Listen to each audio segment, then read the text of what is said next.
Hi there guys, it's Anthony from Held Dominance. I hope you're liking and subscribing to these videos because it's all content for you and it's all focused on Rugby League. I hope you're enjoying it, and also click that notification bell to let me know that you are watching these videos.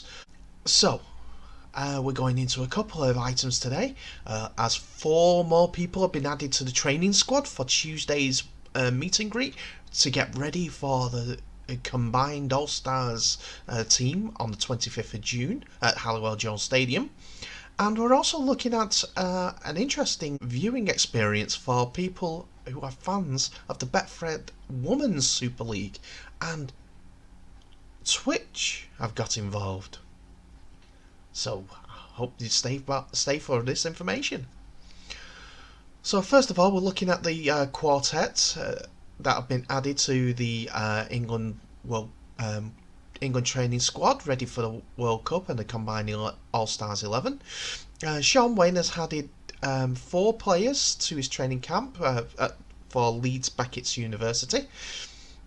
Huddersfield prop Matty English and centre Jake Wardle have been called up, along with Leeds front rower Mikolaj Odetsky and also Cruz Leeming, the hooker, to prepare for the international, as I mentioned. They joined a 35-man squad named a week ago, 200 days from the opening World Cup game against Samoa in St James's Park, Newcastle.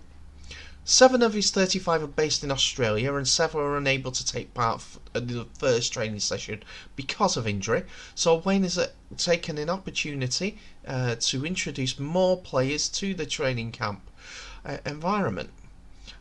Leeming, English and Odetsky have all played for the England Knights, so they have a bit of international experience as they went to travelling on the tours recently.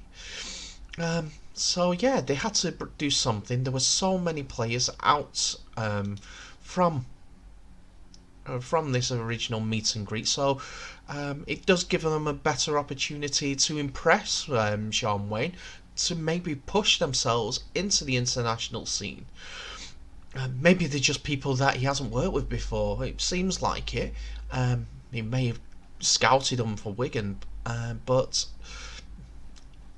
he may be looking into players that are more his style. Cruz Leeming is doing very well for Leeds for the last season and a bit now. So it was an obvious choice to be called up. I'm not too up with how Matty English and Jake Wardle have done this year, but last year they were certainly at the fore when they were in this transition and had some good games to push themselves into the upper echelons of the league. So yeah, I don't see anything wrong with these call-ups.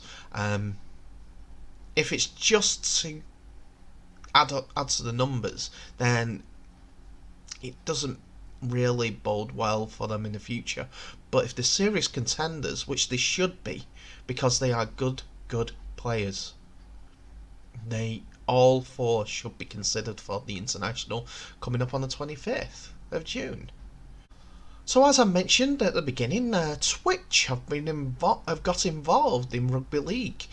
Maybe it's just someone starting up a channel on there, but if there's a serious partnership between them, it is an international brand, and it is a way that Rugby League can be projected to any parts of the world.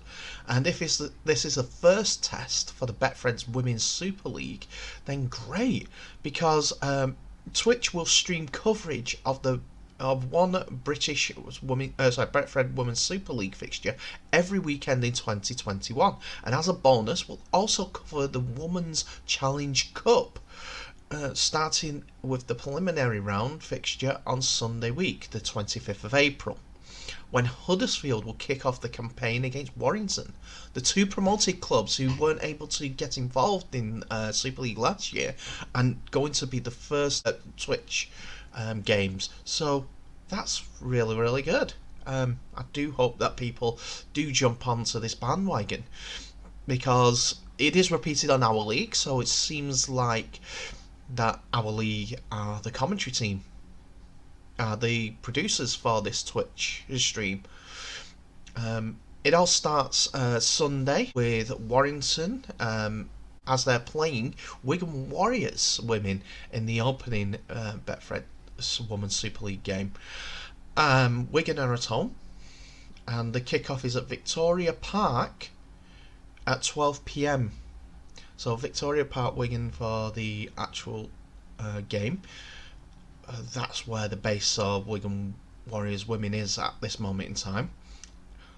The opening British Betfred Women's Super League fixtures, all of which will be played behind closed doors, include the champions Leeds Rhinos launching the defence against York City Knights, a derby between Featherstone Rovers and Castleford Tigers, who are bridesmaids in the 2019 campaign, with defeats against Leeds in both the Betfred Women's Super League Grand Final and the Challenge Cup Final.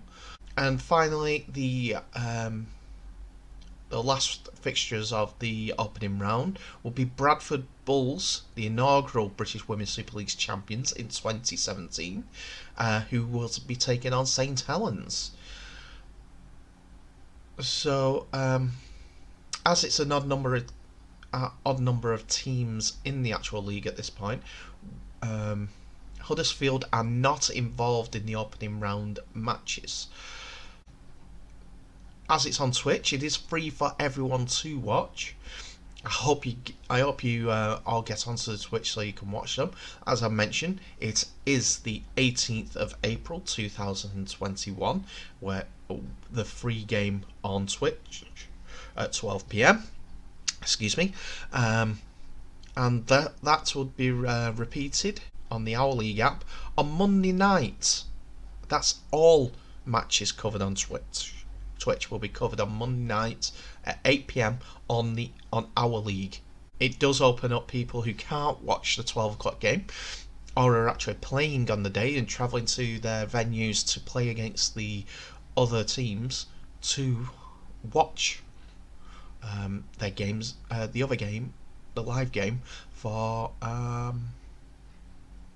more scouting, which they can put together so that they're competitive for next time. So it's a good thing. It's a really good thing that Twitch are getting involved. I do like it. I do hope that they continue the partnership for quite some time. It may not be a direct partnership, as I said. It might just be the channel, Betfred Women's Super League's Twitch channel, but there is capacity for multiple viewers, and it's more rugby league access to you. And we've got some late breaking news as well, coming from Brooklyn, who seem to be doing it very, very professionally for announcing new signings.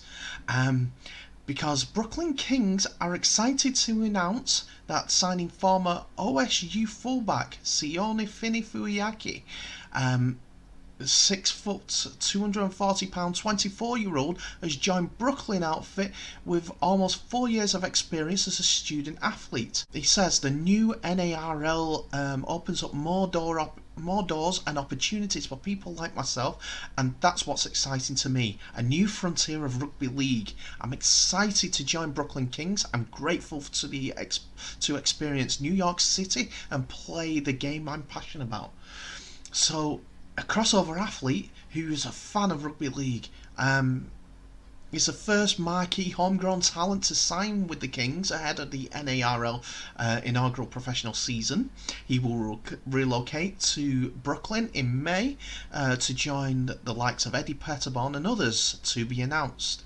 Head coach Matt Isherwood has said Sione is an exciting signing. He's just the type of player we're targeting, a young American talent with an infinite potential. We will receive fanfare around the likes of Eddie Pettibone for obvious reasons. Those signings can't have impact without raw talent around them. So they're expecting some big things from Finifuiaki. With that surname, he does fit into a rugby league or a rugby as a whole pantheon, being it seems like he's a South Sea Islander descendant, but he is American born, from what I can tell. There's a lot of information. His breakouts saw him named top junior college fullback prospect by 247 Sports in 2016. He continued to impress when he was named 2018 Academic All Big 12 second team. His experience on the field extends to also captaining a game against Iowa State Cyclones in 2018. So he's got leadership qualities as well. If it's going to be successful, it's got to be of a blend of young to older athletes, and also it buys into the philosophy of growing homegrown potential, because it's a big nation, lots of people playing it, and there's a lot of athletes that don't make it. We've said in a previous video that 0.07% of all student athletes, no matter what the sport is, do not make it into a big team, and most of which fall out of the sport that they were playing in. So the second chance athletes, if you may, are going to be the ones with the biggest potential for rugby league, and they need to push that out. Share it. You guys share it as well, because we need more players to come out of the woodwork to play in this league, so it can be competitive. I know these guys will want to give it a fair crack, and the way that Brooklyn are going about it off the field as well, with their announcements as they go through social media with links to their website, that's awesome. That's up to date, and they're doing very, very well with everything that they do. I hope we can find out more about Sione Finifuyaki, but I hope that's the right pronunciation. I've said it 3 times now. I did a sounding out before I actually came out to record this. But yeah, it seems all good, and they are announcing signings as professional as they should be doing. So big props to Brooklyn Kings, and can't wait to find out more, especially now that we've found out that the head coach is definitely Matt Isherwood. That's who the head coach is of the Brooklyn Kings as well. So we got that announcement. It's great that all this information is coming about. I will look on the Brooklyn website more than before anything, because then we will be able to find out more about who's who at the club. But yes, they've updated this as well, because their annual schedule for this upcoming 2021 NARL season is on there. They seem to be well ahead of everyone when it comes to the off the field and the social media and their own website information. So give them a look. More and more clicks on the website will get them more and more opportunities to find out who they can get sponsored by. But anyway, at this time, that's a fantastic update from New York Kings. So that's everything from me today. Thank you very much for watching. I do hope you enjoyed this video. Please comment in the comments below so that you for any improvements I could make to the format. What you liked, what you disliked, anything constructive. No mean comments, please, because I am learning still. As you can tell, I've done a little bit of editing in this video. It's my first attempt at doing that. There will be more edits in other videos in the future. But in the meantime, like and subscribe, click that notification bell, and follow me on Twitter at JH1981. Thank you once more, and enjoy the rest of your day. Bye now.